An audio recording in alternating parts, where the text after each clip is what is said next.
na sa araw na ito, habang tayo ay nag-uumpisa ng misa, ang mga estudyante ay pauwi na at marami din sa kanila ang pumasok dito sa ating simbahan at kasama natin ngayong nagsisimba.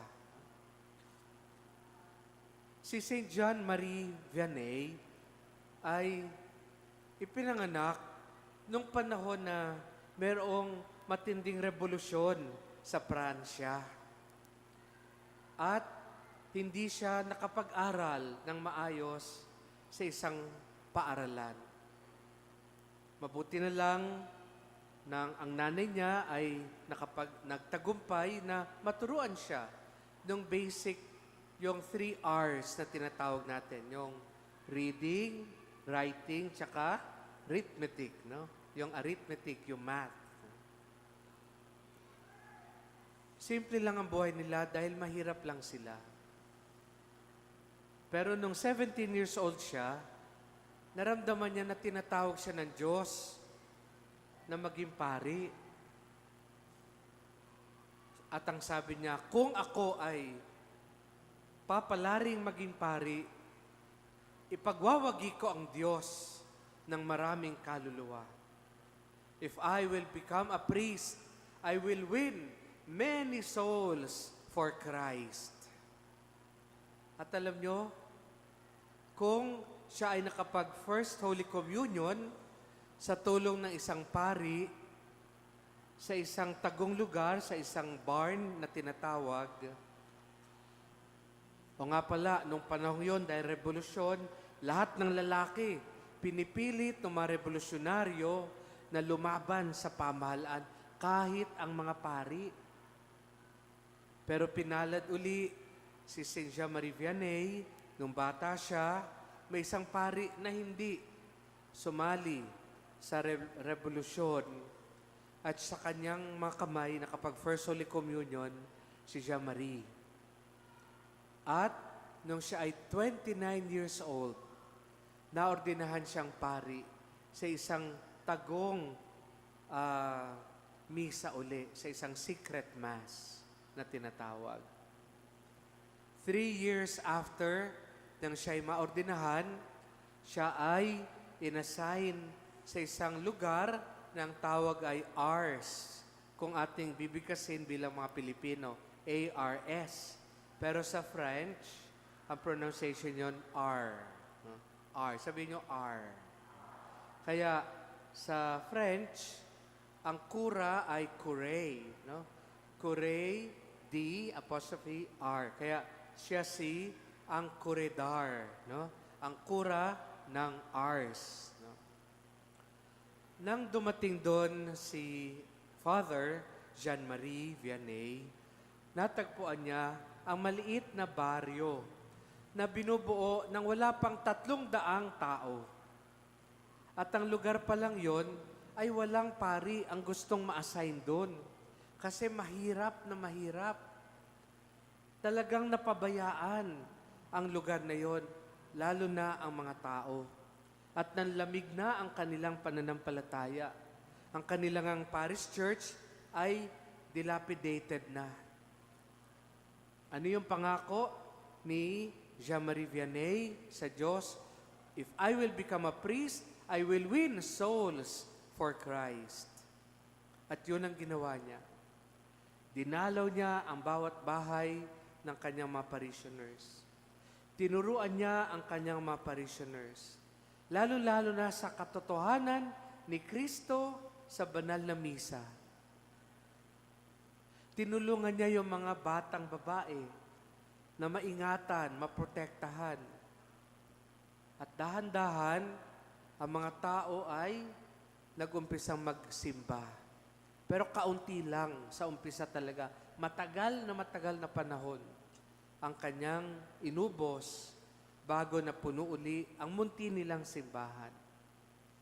Pero ang nakapuno sa kanilang simbahan ay ito. Si Father Jean-Marie Vianney ay naging masugid sa pagpapakumpisal ng mga tao.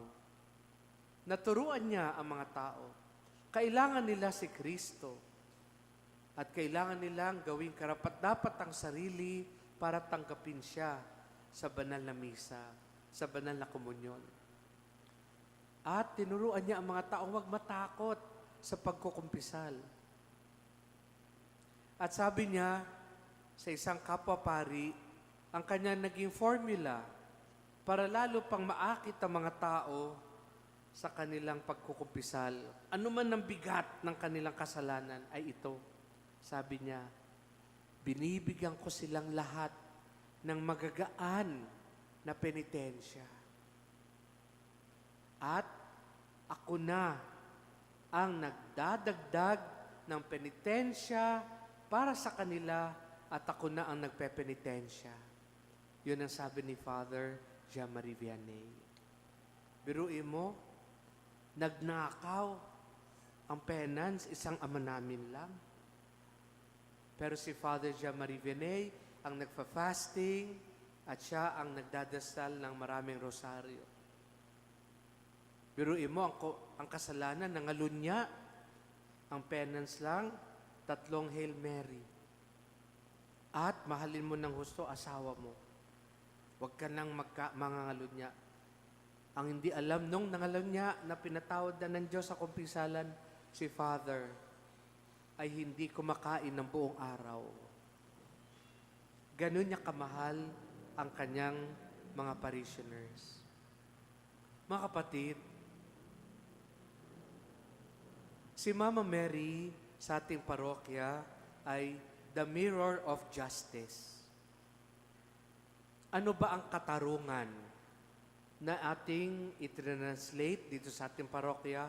Katuwiran. Anong ibig sabihin ng katarungan? Ang ibigay ang nararapat sa tao.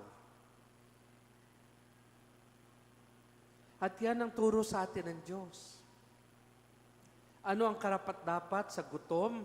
Pagkain. Anong karapat-dapat sa uhaw? Tubig na may inom. Anong karapat-dapat sa hubad? Damit na may susuot. Anong karapat-dapat sa may sakit? Ang dalawin at arugain. Anong karapat-dapat sa nakakulong sa piitan? Ang dalawin at bisitahin. At diba, yan ang sabi ni Jesus, kapag tayo ay hukuman, ipapataw sa atin ang katarungan. Simple lang ang tanong niya. Nung ako ba ay gutom, uhaw, hubad, may sakit, nakakulong, walang tahanan, ako ba'y tinulungan mo? Pinakain, pinainom, dinamitan, pinasilong, dinalaw, at binisita. Dahil anong sabi ni Jesus? Sa sandali na ginawa mo yan, sa sino mang taong nangangailangan, sa akin mo yung ginawa. At kapag hindi mo namang ginawa, ako ang pinagkaitan mo ng katarungan, ng katuwiran. No? Katuwiran meaning matuwid. Di ba? Matuwid. Ang taong gutom, ano ang solusyon sa kanya? Matuwid na matuwid, diretso, bigyan mo ng pagkain. Hindi na yung kung ano-ano pa. No? Sorry ha, wala akong maibibigay sa iyo kasi wala akong barya. No? Saan ba nakasulat sa Bible na dapat ibibigay sa nanlilimos barya? At ito pa sabi ng Diyos, ang katuwiran, ang katarungan, gawin mo lang sa iba ang gusto mong gagawin ng iba sa iyo. Amen? O ikaw, ano mas gusto mo? Piso o 50 pesos? Kung 50 pesos ang gusto mo, yun din na ang ibigay mo. Amen? At ang Diyos, hindi nagkukulang. Kapag nakita niyang tayo ay mapagbigay, makatuwiran, makatarungan, aba, anumang ating pangangailangan, mas ibibigay niya sa atin. Di ba? Alam niyo na. Kaya mamaya, sa koleksyon, lalakihan nyo. Pag naging kuripot ka mamaya, ay, alam mo na yan. Huwag ka magtaka kung parang kuripot din si God. Amen? Si Mama Mary, makatuwiran siya. Ang sabi ng Diyos, ikaw ang magiging ina sa kapangyarihan ng Espiritu Santo, ang lulukob sa iyo sa aking anak. Matuwid agad. Maganap sa akin ayon sa wika mo. Yes, Lord, ako ay iyong alipin. I am your servant. Matuwid agad. Kaya naman ang Diyos din, matuwid din ang kanyang pagbibiyaya sa kanya. Muntik siyang hiwalayan ni Joseph, hindi nangyari. Muntik silang patayin ni Herodes, hindi nangyari. At halos mapunit ng kanyang puso, naramdaman niya yung pinangako sa kanya ni Simeon nung inalay niya si Baby Jesus sa templo, tatarakan ng maraming panaksak ang iyong puso dahil sa iyong anak. Na makita niya si Jesus na walang kasalanan, pinagdurusa, nagmistulang kriminal na pinako sa krus. Akala niya hindi niya makakaya. Pero ang Diyos makatuwiran din na kaya ni Mama Mary. Hanggang sa siya'y nanatiling, nakatayo sa paanan ng krus ni Jesus, kitang-kita niya malagutan ng anak niya. At sinalupan niya, kinandong pa niya ang lupaypay na katawang patay ni Jesus. At dahil doon, ang Diyos nga makatuwiran, ayon sa tradisyon natin, unang-unang pinakitaan ni Jesus si Mama Mary nung resurrection. Kaya meron tayong salubong. Amen? Meron kayong kaninang sinabi, si Mama Mary, nung pinuri ni Jesus, no? Doon sa dasal ninyo kanina, si Jesus, nangangaral siya, tapos binulungan siya ng isang tao, ang ina niyo po at ang inyong mga kapatid ay nandun sa labas, gusto daw kayo makita. Naalala niyo yun? Tumayo ba si Jesus at sinabi, sandali lang, pupunta ako kay Mama Mary. Hindi. Ano sinabi niya? Ang aking ina at ang aking mga kapatid ay ang mga nakikinig sa salita ng Diyos at sinusunod ito, tinutupad ito. Hindi niya binaliwala si Mama Mary at ang mga apostol sa labas. Pinuri pa nga niya at sinabi niya, kayo din. Gusto ko maging ina ko at mga kapatid ko. Pakinggan niyo ang salita ng Diyos at tuparin. Sabi ninyo, katulad ni Jesus, si Mama Mary, sabi ni Jesus, ang aking pagkain ay ang salita ng Diyos at ang pagtupad dito. Alam niyo mga kapatid, magandang paalaala ito sa atin bilang mga tao. No? There is a saying in English, no? We eat in order to live. Kaso meron sa atin dito, we live in order to eat. Diba? Ang tao ay kumakain para mabuhay. Kaso nababaliktad eh. Ako ay nabubuhay at gumigising para kumain. At hindi lang pagkain. Nilalamon kung ano-anong bagay dito sa lupa.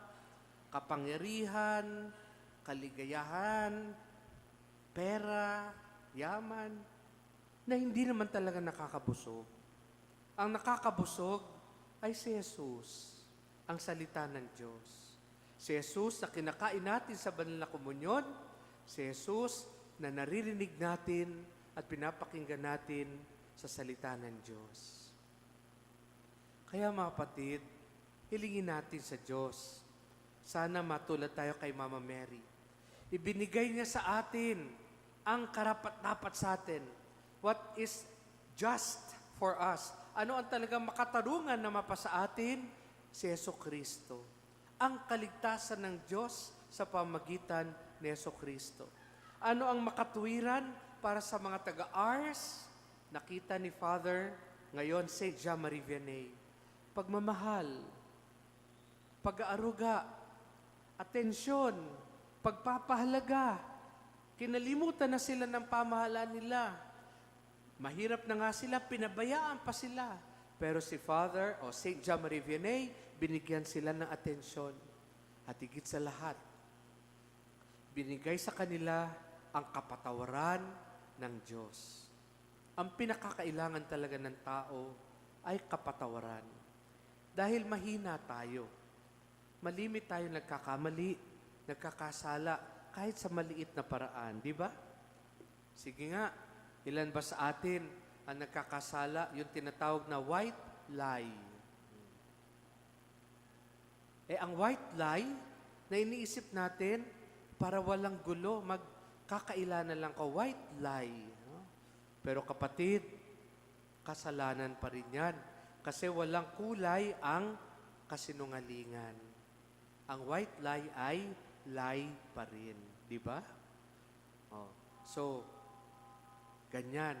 Tapos, ilan sa atin, nakakapagsimba, nakakapagkomunyon, pero meron ng tao na hinusgahan niya na, hindi ko na siya kikibuin. Galit na ako sa kanya. Bahala na si Lord sa kanya. Okay. So, magpapatuloy tayo ng buhay, mapayapa, masaya, nakapaglingkod pa sa simbahan, pari pa. Pero, meron pala tayong hindi na kinikibo. Ipinagpasa Diyos na natin. Kung tutuusin, kasalanan yun. Kasi hinusgahan natin siya na hindi karapat-dapat ng ating pagpapatawad, ng ating pagharap, ng ating atensyon. Lalo-lalo na kung ito ay kamag-anak, kapitbahay, dating best friend, asawa. Nako, kawawa ka naman.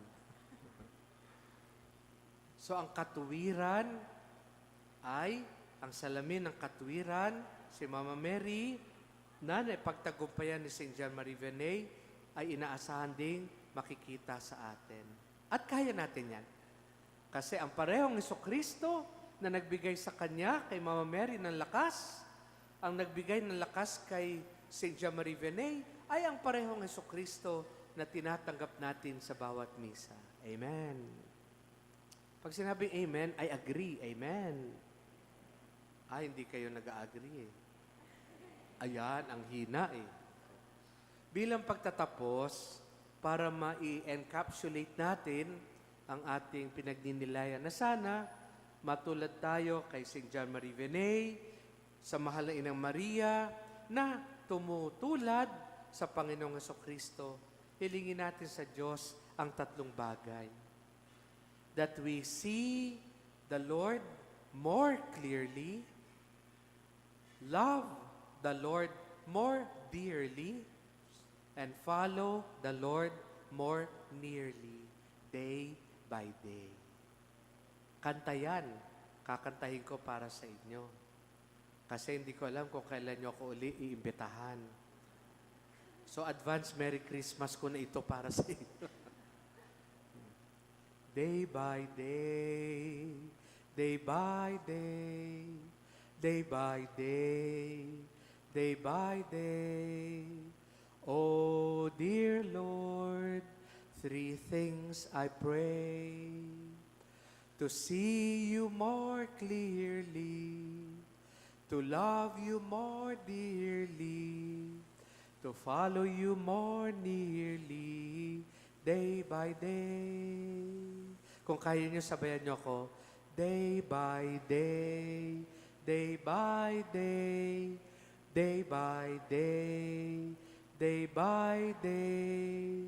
Oh, dear Lord, three things I pray: to see you more clearly, to love you more dearly, to follow you more nearly, day by day. Yan.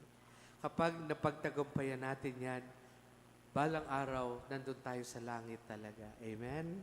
So, pakitingnan yung katabi mo at sabi mo sa kanya, kaya mo yan, kapatid ko.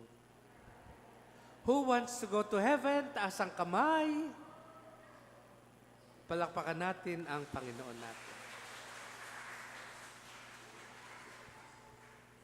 Tahimik tayo sandali at hayaan natin ang Espiritu Santo ay palalimin pa ang mga narinig natin sa salita ng Diyos.